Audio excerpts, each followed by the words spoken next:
What's up, guys? I love you guys for somehow sticking with me, even though I've been MIA for like almost 3 months. But I'm back, and if you're excited to see the content, man, hit the like button, comment, and if you're new, subscribe. We're super close to 600 subscribers as of recording this video. So I really hope you guys can, join the mafia and just stay along for the ride. But let's hop into the video. So 12 years before the start of Naruto, there was a small village of unique humans. They had tails, and most of them had a very strong urge to fight.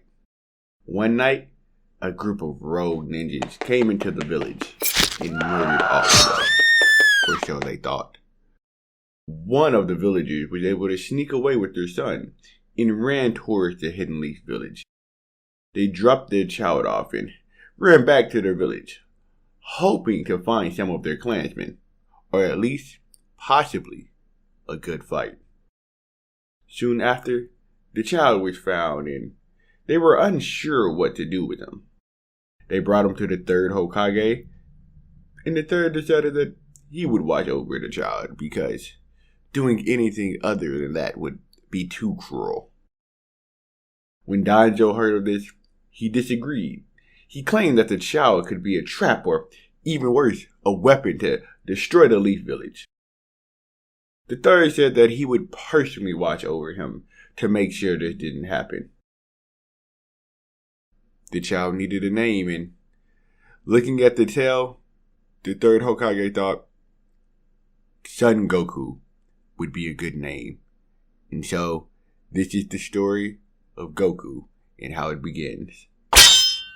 Over the next 12 years, Goku becomes known across the village. He was a kind kid, but he had a desire to fight that couldn't be matched.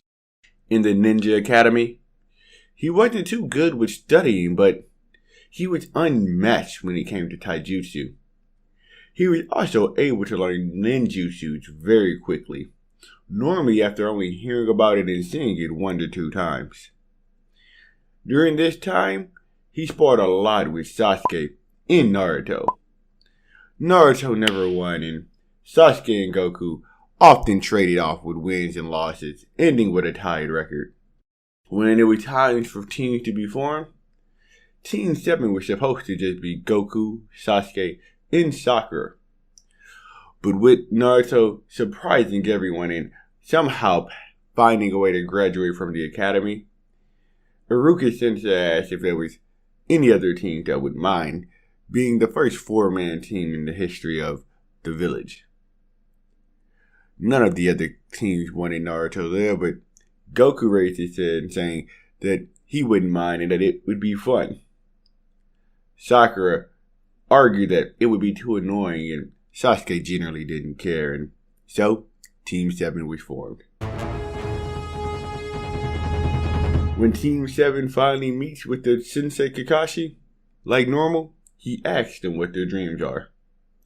The original 3 still say the same thing, but when he gets to Goku, Goku just smiles and says he's not sure. He said he wants to keep his friends safe, but he also wants to keep fighting stronger and stronger people. Kakashi thinks that Goku's mindset will either be great for his growth as a ninja, or extremely dangerous for him and those around him. He then had the newly formed team do what he calls the bell test. Goku was excited to see how well he could do versus his new teacher. And when the test starts, Goku stays out front after the rest go to hide. Naruto also pops out from hiding, stating that he'll be the first to fight Kakashi. Goku sighs, but ultimately says okay, saying he doesn't mind waiting a little longer, especially because it might be fun just to watch the match. Kakashi looks at the 2 kids and thinks they must be pretty foolish. The fight with Naruto versus Kakashi plays out the same, but as Goku watches, he gets more and more excited to fight. During this fight though, he then hears Sakura scream and quickly moves towards her. When he gets there, he notices that she's somehow been put in a genjutsu, but he's able to wake her up. When she wakes up in a panic, She asks where Sasuke is, and at this time, he hears the sound of Sasuke's fireball jutsu. By the time Goku's able to get back to where the fight is going on, Sasuke's already stuck in the ground. Seeing how quickly all of this happened, Goku starts to loosen up, getting excited to finally have his fight versus Kakashi. Goku then runs up to Kakashi at speed that even shocked Kakashi. He moves in, jumping above Kakashi, while also having a clone come from below. Kakashi easily dodges this, but suddenly a kunai is thrown towards the barrel, knocking them on the ground. Kakashi's confused. He was staring at Goku's hands, but then he notices that Goku is gripping a kunai with his tail and preparing to throw another one. As the kunai is thrown, Kakashi uses a substitution jutsu and he then appears behind Goku and throws him to the ground. Kakashi then sits on Goku's back as the alarm goes off. As the group gets together, they notice that Naruto is tied to a post and, like normal, Kakashi tells them that none of them are going to become ninjas.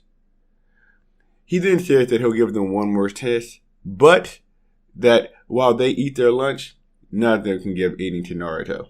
Kakashi then leaves, and while they're eating, Naruto asks for some food, saying that he's starving. Goku says that he can still smell Kakashi a little, but he seems far away enough and that he would hate to be stuck to a post just watching other people eat, so he'll share just a little of his food. Sasuke also says that he'll share some of his. Sakura, on the other hand, protests against them, saying that they'll be unable to become ninjas at this rate. Sasuke tells you that there's no way the three of them will be able to beat Kakashi on their own, and a hungry Naruto will be no help to them. So ultimately, they have to take the chance. At this time, Kakashi pops back up behind them, scaring everybody.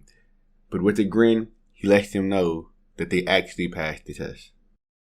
While Team 7 is doing some D-rank missions, Goku keeps having sparring matches with Sasuke and Naruto. Over time, their taijutsu and even their ninjutsu improves.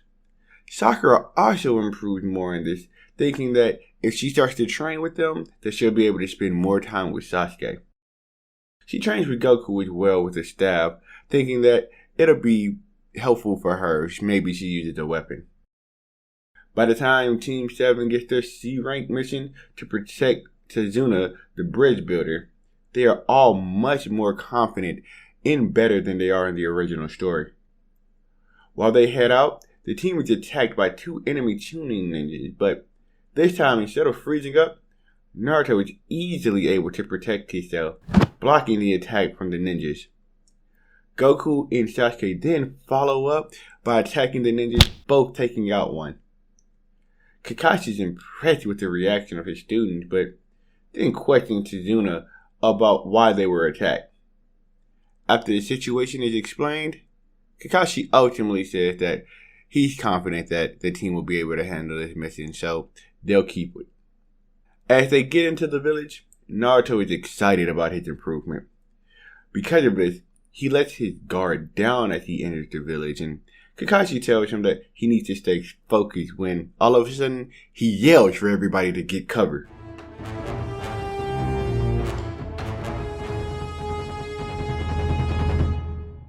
Zabuza then appears, and like normal, he asks them to just surrender the bridge builder, but they refuse. The fight of Zabuza versus Kakashi plays out very much the same until Kakashi gets trapped. Because Naruto doesn't feel the need to prove himself this time around, he's able to stay with the group and doesn't run in rashly. He then comes up with a plan, and after they talk about it, Goku says that he'll start it off, and while Goku runs in, he creates his Shadow Clone Jutsu, and both of them use a Fireball Jutsu. Naruto and Sasuke both just smirk as this shocks Kakashi. This also impresses Zabuza, but he's easily able to get rid of them. But behind the flames, Goku comes down swinging his staff at Zabuza, who also blocks it and kicks him away.